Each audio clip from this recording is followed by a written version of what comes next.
खबरों के निष्पक्ष विश्लेषण के लिए सब्सक्राइब करें Jantantra TV and press the bell icon. Never miss any update. Rajasthan में कोरोना से मौतों का जो सिलसिला है वो अभी भी जारी है। सोमवार को कोरोना से 9 मौत हुई है। 6 जयपुर की, साथ ही जोधपुर, कोटा, भरतपुर में एक मौत की पुष्टि हुई है। इसी के साथ प्रदेश में कोरोना से मरने वालों की जो संख्या है वो 51 पर पहुंच गई है। अब तक राजस्थान में संक्रमितों की जो संख्या है वो 2328 हो गई है, जबकि 766 लोगों की रिकवरी हुई है। 584 लोगों को डिस्चार्ज कर दिया गया है। प्रदेश में सोमवार को 77 नए कोरोना पॉजिटिव केसेस आए। एक खास बात यह है कि भीलवाड़ा में अब दोबारा से कोरोना के नए पॉजिटिव मरीज देखने को मिल रहे हैं। सोमवार को भी 2 मरीजों में कोरोना पॉजिटिव होने की पुष्टि की गई है। नए मरीज आने से प्रशासन के सामने कई तरह की परेशानियां जरूर खड़ी हो गई हैं। तो अब जो राजस्थान में कोरोना पॉजिटिव का जो आंकड़ा है वो 2328 पर पहुंच चुका है। भीलवाड़ा में एक बार दोबारा से कोरोना का अटैक देखने को मिल रहा है। कोरोना के केसेस सामने आए हैं। अब तक कोरोना से 51 लोगों की प्रदेश में मौत हो चुकी है।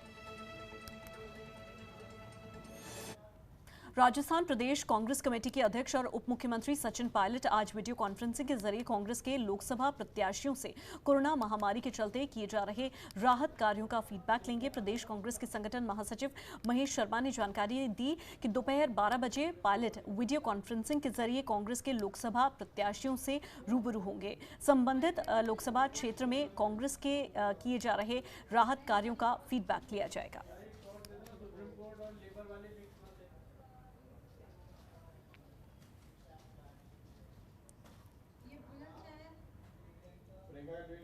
भारतीय चिकित्सा अनुसंधान परिषद यानी कि आईसीएमआर ने सोमवार को राज्यों को निर्देश दिया है कि चीन की ग्वांगडोंग वोंडो बायोटेक और झुआई लिवजोन डायग्नोस्टिक से खरीदे गए रैपिड एंटीबॉडी टेस्ट किट का इस्तेमाल न किया जाए। आईसीएमआर ने ये निर्देश इन किट से आए अलग अलग नतीजों के बाद दिया है। बयान में सामने आया कि कई राज्यों ने ट्रायल के दौरान नतीजों के प्रदर्शन पर चिंता जताई है। शिकायतों के बाद आईसीएमआर का कहना है कि इसने 2 कंपनियों की किट के परीक्षण की स्थिति का गंभीरता से जायजा किया था। निगरानी के दौरान नतीजों में खासी भिन्नता देखी गई। इसे देखते हुए राज्यों को सलाह दी गई है कि वो इन कंपनियों से खरीदे गए किट्स का इस्तेमाल तुरंत प्रभाव से बंद कर दें, उन्हें वापस आपूर्तिकर्ताओं को भेजें। आईसीएमआर ने राज्य को रैपिड एंटीबॉडी परीक्षण किट प्रदान किए थे और निर्देश दिया था कि इनका इस्तेमाल केवल निगरानी के उद्देश्य से ही किया जाना है। आईसीएमआर ने वकालत की है कि आरटी-पीसीआर गले या नाक का स्वैब परीक्षण कोविड-19 के परीक्षण के लिए उपयोगी है। ये परीक्षण वायरस का पता लगाता है और ये व्यक्ति को पहचानता है, उसे अलग अलग करने के लिए बेहतर रणनीति देता है। इस महीने की शुरुआत में आईसीएमआर ने राज्यों को 2 दिनों के लिए कोविड-19 डायग्नोस्टिक के लिए रैपिड एंटीबॉडी परीक्षण किट का इस्तेमाल तब तक के लिए बंद करने के लिए कहा था जब तक उन्हें फिर से मान्य नहीं किया जाता।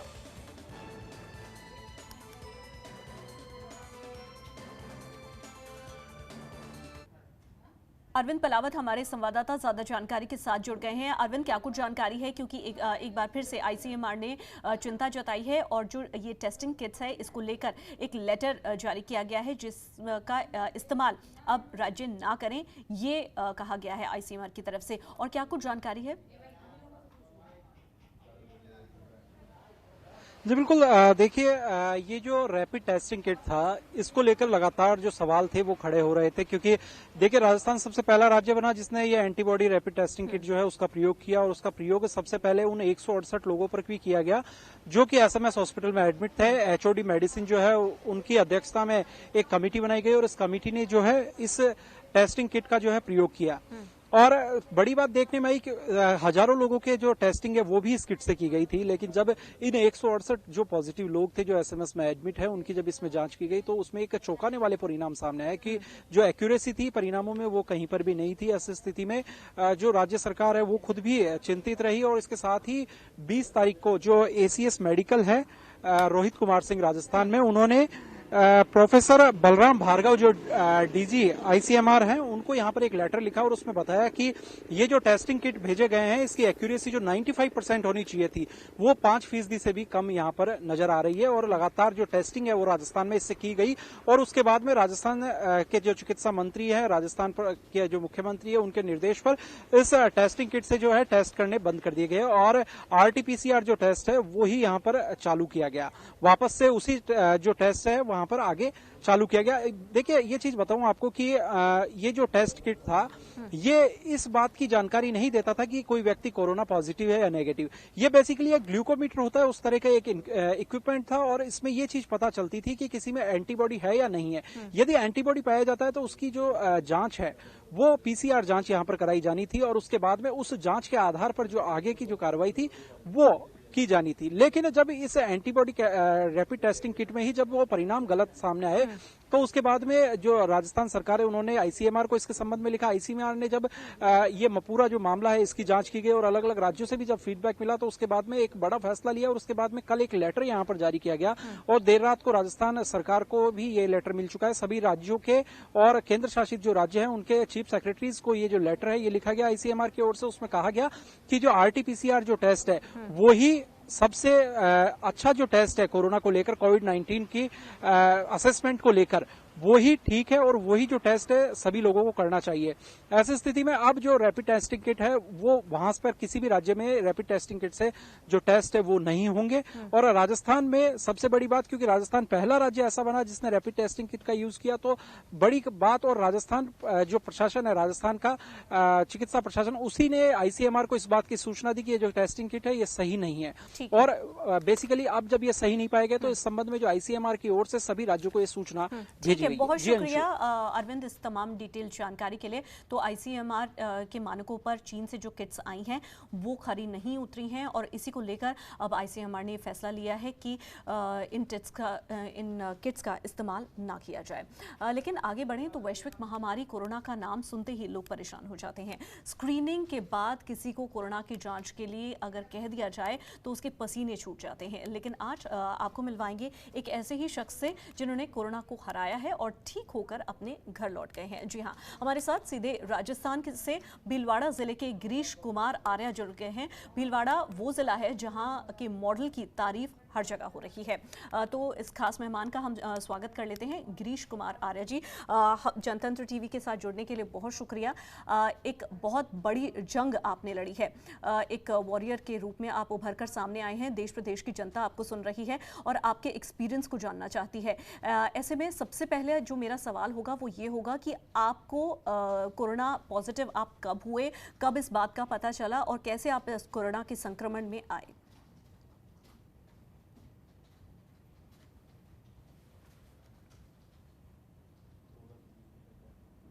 जी सर, आप सुन पा रहे हैं मेरी आवाज? हाँ जी, जनतंत्र टीवी को समय देने के लिए बहुत शुक्रिया। मैं एक बार फिर से अपना सवाल दोहराऊंगी और आपसे जानना चाहूंगी, लोग सुनना चाहते हैं कि आपका एक्सपीरियंस किस तरह का रहा है। एक बहुत बड़ी जंग आपने कोरोना के खिलाफ लड़ी है, तो ऐसे में आप कोरोना के संक्रमण में कैसे आए, वहां से शुरुआत करना चाहूंगी। कोरोना के संक्रमण में भाई बस के अंदर गंदगी कर रहा था, तब बस के अंदर इन्फेक्शन हुआ और मुझे जब पता चला, जब मेरी बहुत खांसी हो रही थी तो 2 या 3 दिन 4 दिन चलती रही। उसके बाद में मैंने इसको हॉस्पिटल में जांच करवाई। तो हॉस्पिटल में जांच करवाने के बाद मुझे पता चला कि मुझे कोरोना जी। तो फिर मैं मेडिकल एडवाइजरी में चला। जी, तो जब आपको कोरोना संक्रमण की पुष्टि हुई उसके बाद आगे की क्या प्रक्रिया रही? हॉस्पिटल स्टाफ ने किस तरह का रिएक्शन दिया? वो सारा मैटर हम समझना चाहते हैं आपसे। जैसे मुझे कोरोना पॉजिटिव हुआ, टीम घर पे आ गई थी हॉस्पिटल की। मुझे और मेरी फैमिली को क्वारंटाइन कर दिया था और मुझे हॉस्पिटल में आइसोलेशन कर दिया था। उन्होंने मेरे साथ अच्छा ट्रीट किया, बहुत पॉजिटिव थे डॉक्टर, नर्स, कीपर, और उन्होंने कहा जो भी इतने यहाँ आए हैं लगभग सभी तैयार होके गए हैं, आप किसी तरह से घबराना नहीं और अपना आत्मविश्वास बनाए रखना। जी सर, भीलवाड़ा एक वो जगह है जिसके मॉडल की हर जगह तारीफ हो रही है, तो ऐसे में जो व्यवस्थाएं आपने हॉस्पिटल में देखी कोरोना को लेकर, उसके बारे में क्या कुछ कहना चाहेंगे आप? हॉस्पिटल के अंदर कोरोना मरीजों के लिए अच्छी फैसिलिटी थी। आइसोलेशन वार्ड को दिन में 2 बार सैनिटाइज किया जा रहा था और अंदर आइसोलेशन वार्ड के अंदर लेटरिन, बाथरूम वगैरह और दूसरी भौतिक सुविधाएं भी अच्छी थी। दोनों समय आइसोलेशन वार्ड में खाना मिलता था, नाश्ता मिल रहा था और फल फ्रूट मिल रहे थे।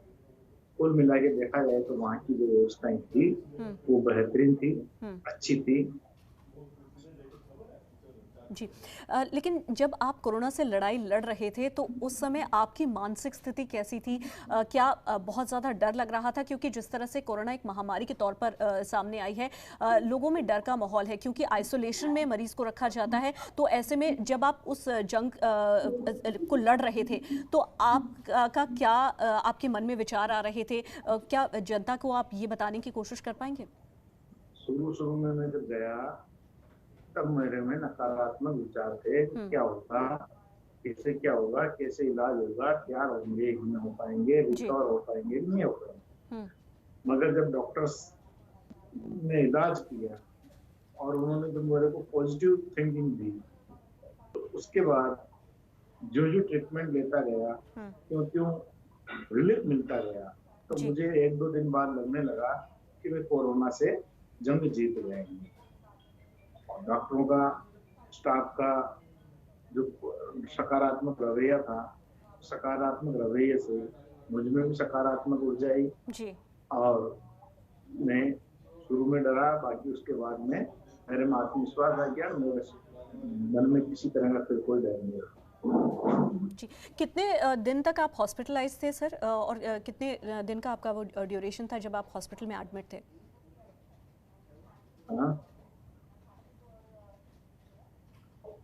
सर, आवाज आ रही है? आप सुन पा रहे हैं मुझे? हाँ। मैं आपसे जानना चाहती हूँ कि कितने दिन आप हॉस्पिटलाइज्ड थे, अस्पताल में कितने दिनों तक आप भर्ती थे और कितने दिन आपका इलाज चला था? मेरा इलाज 10 दिन तक चला। तो महज 10 दिनों में हॉस्पिटल में 16 दिन रहा, 16 दिन हॉस्पिटल में रहा जी और 10 दिन इलाज चला। तो टोटल 16 दिन ये अस्पताल में थे और महज 16 दिनों में इन्होंने जो कोरोना के खिलाफ जंग है उसमें फतेह हासिल की है। सर, बहुत शुक्रिया हमसे बात करने के लिए और ये प्रदेश की जनता को बताने के लिए कि किस तरह से आपने बहादुरी से कोरोना जो महामारी है उसको शिकस्त दी है। राजस्थान में कोरोना के मामले लगातार बढ़ते जा रहे हैं। सोमवार को पीएम नरेंद्र मोदी ने राज्यों के मुख्यमंत्रियों के साथ वीडियो कॉन्फ्रेंसिंग के जरिए बातचीत की, जिसके बाद सभी राज्यों की प्रगति रिपोर्ट भी प्रधानमंत्री मोदी ने जानी। राजस्थान के health minister doctor Raghu Sharma ने जानकारी दी कि आईसीएमआर ने महात्मा गांधी और लाल पैथ लैब को अप्रूव किया है। प्रधानमंत्री ने मुख्यमंत्रियों की खुलकर तारीफ की। पीएम अनुभव के आधार पर ही काम कर रहे हैं। जो भी कदम उठाए गए हैं सभी की जानकारी पीएम नरेंद्र मोदी को दी जा रही है। राजस्थान में 87,700 सैंपल्स लिए गए हैं। सारी जानकारी भारत सरकार को भेजी जा रही है। राजस्थान में 12 दिन में हालात काफी सुधरे हैं। सारे राज्यों के मुख्यमंत्रियों के साथ जो वीडियो कॉन्फ्रेंसिंग उनकी हुई है उसमें खुल के तारीफ की उन्होंने। हमारे मुख्यमंत्री जी द्वारा जो रिफॉर्म्स किए गए, जो कदम उठाए गए कोविड के मैनेजमेंट के लिए, मजदूरों के लिए उन्होंने क्या किया, तो उन्होंने ये कहा कि राजस्थान ने एक उदाहरण पेश किया है और इसका अनुसरण सबको करना चाहिए। प्रधानमंत्री जी जब उनकी अनुभव के आधार पर जब इतनी बड़ी बात कह रहे हैं तो क्योंकि सारे राज्य मिलकर उनके नेतृत्व में इस महामारी से लड़ रहे हैं और उन्होंने कोई राजनीतिक बात नहीं की है इन दिनों में। तो कुल मिला के जो हमने चाहे स्टेप्स उठाए राजस्थान में कोविड को कंट्रोल करने के लिए, मुख्यमंत्री जी ने उठाए, उन सब की जानकारी प्रधानमंत्री जी के पास है। और उन्होंने कहा आलोचना भी होती रहती है, तो आलोचनाएं होती रहे, लेकिन हमें अपना काम अपने तरीके से करना है। लॉकडाउन की वजह से हर एक व्यक्ति को राहत देने के लिए समाज के सभी लोग कोशिश कर रहे हैं, लेकिन आज हम आपको मिलाने जा रहे हैं जयपुर की एक ऐसी संस्था से जो 365 दिन लोगों को खाना खिलाती है। लेकिन लॉकडाउन शुरू होने के साथ ही बड़ी संख्या में यहां पर लोगों को खाना वितरित किया जा रहा है। बड़ी बात यह है कि यहां पर सोशल डिस्टेंसिंग का जरूर पालन हो रहा है। हमारे संवाददाता अरविंद पलावत ने लिया स्थिति का जायजा। लॉकडाउन चल रहा है और इस लॉकडाउन में लोग जगह जगह पर हर एक वर्ग को रिलीफ देने का प्रयास कर रहे हैं। जिसके पास खाना नहीं है उसको खाना भी दिया जा रहा है, और जिसके पास अन्य कोई सुविधाएं चाहे राशन सामग्री ना हो उसको भी राशन सामग्री दी जा रही है। इस वक्त हम खड़े हैं जयपुर के एक ऐसी जगह पर जो 365 दिन लोगों को खाना देता है, लेकिन जब से लॉकडाउन चल रहा है तब से यहाँ पर जो तादाद है वो काफ़ी ज़्यादा बढ़ चुकी है और प्रतिदिन हजारों लोगों को यहाँ पर खाना खिलाया जा रहा है। आपको यहाँ की व्यवस्थाओं का एक बार जायजा देंगे कि किस तरह की व्यवस्थाएं हैं, और जितने भी जो पुलिस के जवान हैं वो यहाँ पर लगे हुए रहते हैं, और जब तक खाना वितरित होता है तब तक वे लोग यहाँ पर रहते हैं। और खाना वितरण कराने के लिए सोशल डिस्टेंसिंग की पूरी जो पालना है वो पुलिस की ओर से कराई जाती है। पुलिस के एक जवान अमित कुमार अभी इस वक्त हमारे साथ है। अमित जी, किस तरह से व्यवस्थाएं यहाँ पर रहती है, सोशल डिस्टेंसिंग कैसे मेंटेन कराते हैं? सर लगभग 2-3 मीटर से ज़्यादा दूरी रखते हैं और एक एक करके आने देते हैं कि सभी को दूर दूर रखते हैं, सभी डिस्टेंस बहुत दूर दूर रखते हैं। सर अमित जी, रोजाना यहाँ पर ये आयोजन होता है, लगभग कितने लोग यहाँ पर पहुँचते हैं भोजन लेने के लिए? लगभग 6-7 हज़ार आदमी, लगभग उससे ज़्यादा ही होते हैं, कम नहीं होते सर। बहुत ज़्यादा भीड़ रहती है कई बार तो, लेकिन उनको दूर दूर से आराम से डिस्टेंस पे आराम से भेजते हैं इनको। यहाँ पे शुरू के अंदर 25-30 हज़ार थे, धीरे धीरे बढ़ते बढ़ते जा रहे हैं। जैसे कल हमारे पास 28 हज़ार है। डेली की रिकॉर्डिंग होती है भाई, हम जो पैकेट लेके जाते हैं उसका नाम लिखता है, और कम से कम 10 हज़ार आदमी प्रतिदिन यहाँ खाना खाने आ रहे हैं। बिल्कुल, तो बड़ी संख्या में लोग यहाँ पर पहुँच रहे हैं। और इस वक्त हमारे साथ विश्वकर्मा थाना के इंचार्ज मांगीलाल जी इस वक्त हमारे साथ है। और सबसे बड़ी बात आपको बताना चाहेंगे, जयपुर में सबसे यदि सघन चेकिंग कहीं पर हो रही है तो विश्वकर्मा थाना इलाका है, जहाँ पर सबसे जो कड़ी चेकिंग होती है। मांगीलाल जी, किस तरह की व्यवस्था यहाँ पर रहती है? सोशल डिस्टेंसिंग की पालना कराना पुलिस के लिए एक काफ़ी चुनौती रहती है, लेकिन यहाँ पर किस तरह मेंटेन कर रहे हैं? चैनल के सभी सुनने वालों को अक्षय तृतीया की बहुत बहुत शुभकामनाएं। मैं आपको ये बताना चाहता हूं कि हम लोगों ने यहाँ पे जिस दिन से लॉकडाउन हुआ है तभी से यहाँ पे नाकाबंदी शुरू करी है। इसके अलावा हमारे थाने की मोबाइल है चैत्य के, सब में हमने पब्लिक अनाउंसमेंट सिस्टम लगाया, और उससे बार बार हमने लोगों को समझाइश की, घर में रहने के लिए प्रेरित किया। नाकाबंदी कर रहे हैं, अनऑथोराइज्ड वाहन यहाँ से एक भी हम आगे नहीं जाने देते हैं। जैसे ही हमको दिखता है उसके खिलाफ कानूनी कार्रवाई की जा रही है। कुछ और भी लोग हैं समिति के, उनसे भी जानना चाहेंगे। सर, किस तरह की तैयारियां हैं? हमारी जिस दिन से लॉकडाउन चालू हुआ है उसी दिन से क्षेत्र में जितने भी ज़रूरतमंद लोग हैं उनको हम खाना खिला रहे हैं। उसकी हमारे यहाँ कोई संख्या ही कोई लिमिट नहीं है, और इस कार्य में हमारे को यहाँ के विश्वकर्मा थाना इंचार्ज श्रीमान मांगीलाल जी बिश्नोई का अभूतपूर्व सहयोग मिल रहा है। बिल्कुल, तो लगातार सहयोग मिल रहा है। आपसे जानना चाहेंगे कि यहाँ पर इतने लोग काम करते हैं, उनमें सोशल डिस्टेंसिंग की कैसे पालना करते हैं? उनमें बाकायदा हम इनको सबको सैनिटाइजर स्प्रे देते हैं, मुंह के मास्क सिर पे लगाने के लिए कैप, हर तरह की व्यवस्थाएं पूरी करते हैं। हर 1 घंटे बाद इनको हाथ धुपाते हैं। हमारी टीमें बना रही है 50-50 लोगों की, तो अलग अलग 4-4 घंटे से शिफ्ट चेंज करते रहते हैं, और बाकायदा सबको मतलब घर जाते ही उनको नहाने के लिए विशेष बोलते हैं। हर तरह का पालन किया जा रहा है। तो हर तरह की जो पालना है वो यहाँ पर कराई जाती है, और हर तरह की जो सुविधाएं हैं वो यहाँ पर दी जाती है। और जब तक लॉकडाउन रहेगा तब तक यहाँ पर खाना निरंतर जारी है। इसके साथ ही 365 दिन ये जो संस्था है ये लोगों को खाना मुहैया करा रही है। अरविंद पालावत, जनतंत्र टीवी, जयपुर।